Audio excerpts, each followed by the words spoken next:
Hello everyone, this question solve करना। यहाँ yellow area question mark है कि एलो एरिया आपको निकालना होगा। और एलो इस तरीके से आपके पास बना हुआ है तो आप यहाँ से देखते हो, लेकिन सर्कल के अंदर है। यहाँ पर क्या देखते हो कि 7 गिवन है, दिस 15 गिवन है, सेंटर यहाँ पर गिवन है, और आप ये एंगल 90 गिवन है। इस तरीके से है। तो टोटल अगर हम देखें तो इसमें कुछ बेसिक कॉन्सेप्ट होता है, उसको हमें यूज करना चाहिए। देखिए, इसकी रेडियस को हम let radius of circle be R. तो यहाँ पर रेडियस ऑफ सर्कल जैसे ही मैंने आर कहा तो ये स्टेप आपके पास आर हो गया, यहाँ से यहाँ तक। एक बात यहीं से और समझिए, जो ये सेंटर है, सेंटर से इस कॉर्ड पर परपेंडिकुलर ड्रा कर देते हैं। तो परपेंडिकुलर ड्रा हम लोग ऐसे कर सकते हैं, इस तरीके से। देखिए, ये एक बहुत बेसिक कॉन्सेप्ट होता है। वो कॉन्सेप्ट ये है कि किसी भी सेंटर से किसी कॉर्ड पर अगर हम परपेंडिकुलर ड्रा करते हैं तो उसको बाइसेक्ट करता है। ये टोटल लेंथ आपके पास 7 थी, तो अब ये हाफ हाफ हो जाएगा। तो अगर हम इसके नाम लिख दें तो पहले नाम अगर ऐसे लिखते हैं ए बी, सेंटर है ओ सी डी ई। अब हम ये लिखेंगे D E equal to 7/2 equal to 3.5। Reason क्या होगा? Perpendicular from centre to chord bisect the chord. ठीक है, तो इसको ऐसे लिखेंगे, perpendicular to centre on chord bisect the chord. तो कार्ड को बाइसेक्ट कर देगा। इसी तरीके से अगर हम सी से इस लाइन पे परपेंडिकुलर ड्रा कर दें, सी से यहाँ पर परपेंडिकुलर ड्रा कर देते हैं। अब परपेंडिकुलर आपने ड्रा कर दिया तो यहाँ भी हम कोई ना कोई नाम लिख लेते हैं। तो यहाँ पर ई के बाद एफ लिख लेते हैं। अब आपसे ओ एफ पूछा जाए, ओ एफ कितना होगा? तो सिंपल सी बात, वो भी 3.5 ही होगा, क्योंकि ई सी आपके पास 3.5 है। तो ये हो जाएगा। और ये 90 है, दिस भी 90 होगा। यहाँ पर परपेंडिकुलर जब हमने ज्वाइन किया तो परपेंडिकुलर ही आएगा। तो इस तरीके से therefore A F C D B rectangle, ये आपके पास रेक्टेंगल हो गया। और यहाँ से बी एफ अगर हम कहें निकालो, बी एफ क्या होगा? तो आप ये कहोगे कि O B minus O F होगा। और ओ बी आपके पास रेडियस होता है आर माइनस ओ एफ जो होता है वो 3.5 हो जाता है। इस तरीके से आपके पास बी एफ हो गया। तो बी एफ आ गया। देखिए, अब in triangle C F B B C square equal to B F square plus C F square. और बी सी आपके पास 15 गिवन है, 15 square equal to B F square, that is R minus 3.5 this square plus C F square. और C F आपके पास नहीं मालूम है, इसको ऐसे ही रहने देते हैं, सी एफ स्क्वायर नोट करके। इसको चाहूँ तो इक्वेशन नंबर 1 करके छोड़ देते हैं। इसके लिए हम लोग बाद में डिस्कस करेंगे कि ये कैसे होगा। यहीं से एक काम कर लेते हैं, ओ से डी को ज्वाइन कर लेते हैं, ओ डी को ज्वाइन कर लेते हैं। जैसे ही मैंने कहा ओ डी को ज्वाइन कर लो। अब ये जो ट्रायंगल हमारे पास हुआ ए ओ डी, इसमें हम लगा देते हैं यही फार्मूला हमारा। तो लिखेंगे in triangle A O D, यहाँ पर भी होगा O D square equal to A D square plus O A square. O D that is R, radius R होगा, R square equal to A D square. देखिए, यहाँ पर ये समझना होगा कि जो हमारे पास ए डी है, ए डी और सी एफ दोनों इक्वल होगा।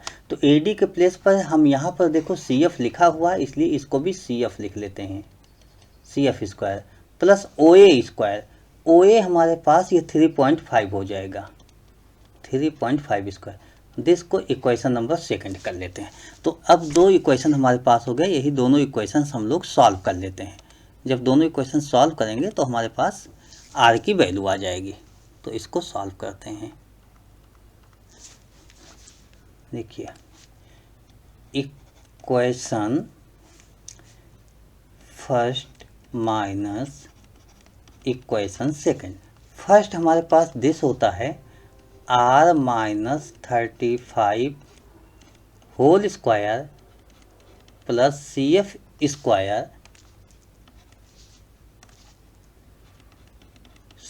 Square equal to 15 square that is 225 और इधर हो जाएगा CF स्क्वायर प्लस 3.5 स्क्वायर, ये भी 3.5 है, equal to R square this. और जैसे मैंने कहा कि माइनस कर लो, माइनस सिंपल सा आप इस तरीके से कर सकते हो। तो ऐसे माइनस किया, दिस आपके पास CF स्क्वायर कैंसिल हो गया। यहाँ पर आ जाएगा R minus 3.5 square minus 3.5 square equal to 225 minus R square this. अब इसको सॉल्व करने के तरीके आपके पास कई हैं।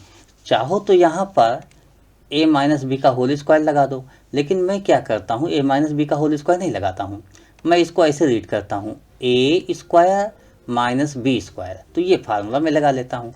तो होता है a प्लस बी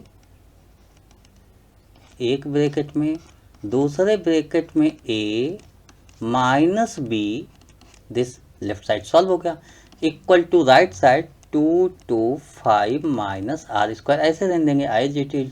यहाँ पर देखते हैं 3.5, ये प्लस माइनस कैंसिल होगा, तो यहाँ से हमारे पास R हो जाएगा। दूसरे ब्रैकेट में R माइनस 3.5 दो बार 3.5 है, तो ये मिला के हो जाएगा 7। This 7 equal to 225 minus R square. अच्छा, कैलकुलेशन आप अपने अकॉर्डिंग कर सकते हो, कोई कैलकुलेशन के लिए आवश्यक नहीं है कि हम जैसा कर रहे हैं ऐसे करो। कैलकुलेशन तो आप अपने हिसाब से कर ही सकते हो।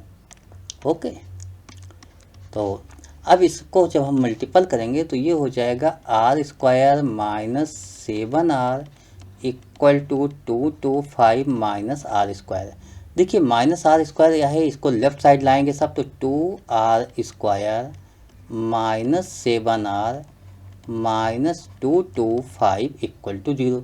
इसको फैक्टर करना होगा। अब जब इसको फैक्टर की बात आएगी तो ये 225 इंटू 2, ये दोनों मल्टीपल कर लो, 2 2 जा 450 हो गया, 450 हो गया। इसको आप जब फैक्टर करोगे तो ये हो जाएगा यहाँ पर 9 2 जा 18 और 25 माइनस 18 7 हो जाएगा।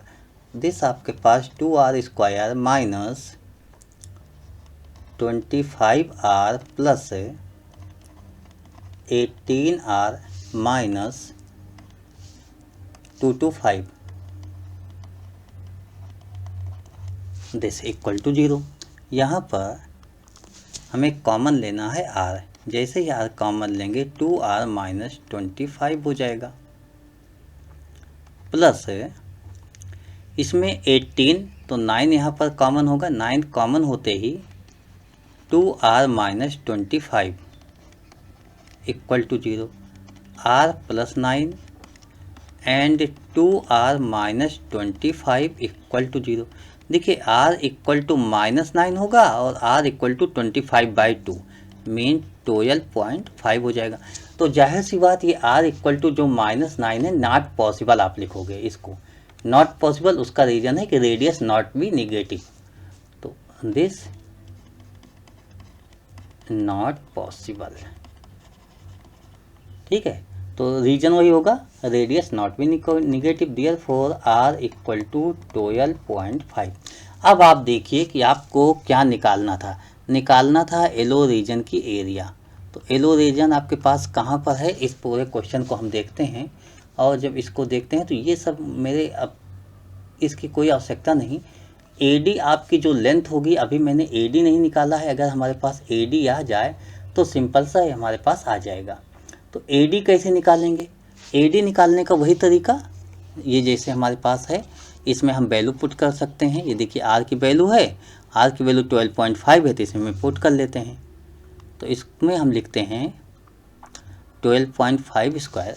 इस पूरे स्टेप्स को आप नोट कर लीजिएगा, तो यहाँ पर नोट कर लेते हैं कि आपको दिखता भी रहे। देखिए दिस हमारे पास है R square equal to C F square plus 3.5 square. R mean 12.5 square. तो ये 3.5 प्लस है, इससे इस साइड ले आओ, 3.5 square equal to C F square. अच्छा, हम ये 12.5 का स्क्वायर है, पॉइंट में है तो लेंदी होगा, इसलिए मैं A square minus B square का फार्मूला लगाऊंगा। तो A plus B this and A minus B this equal to C F square.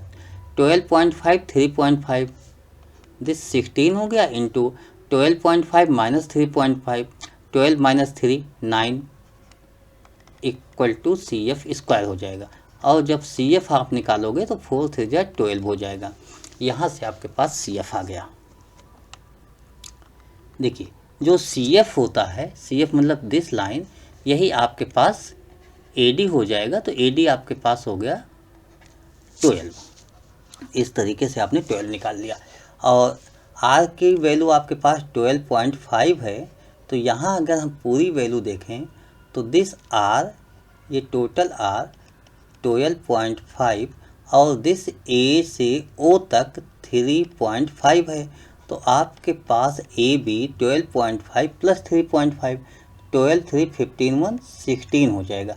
This आपके पास, और ये आपके पास 7 गिवन है। तो ए बी सी डी का क्या हो जाएगा, area of A B C D, ऐसे आप लिखोगे।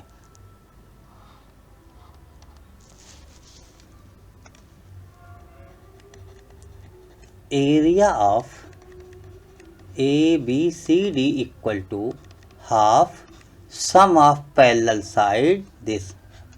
तो sum of parallel side mean A B plus D C into perpendicular height A D.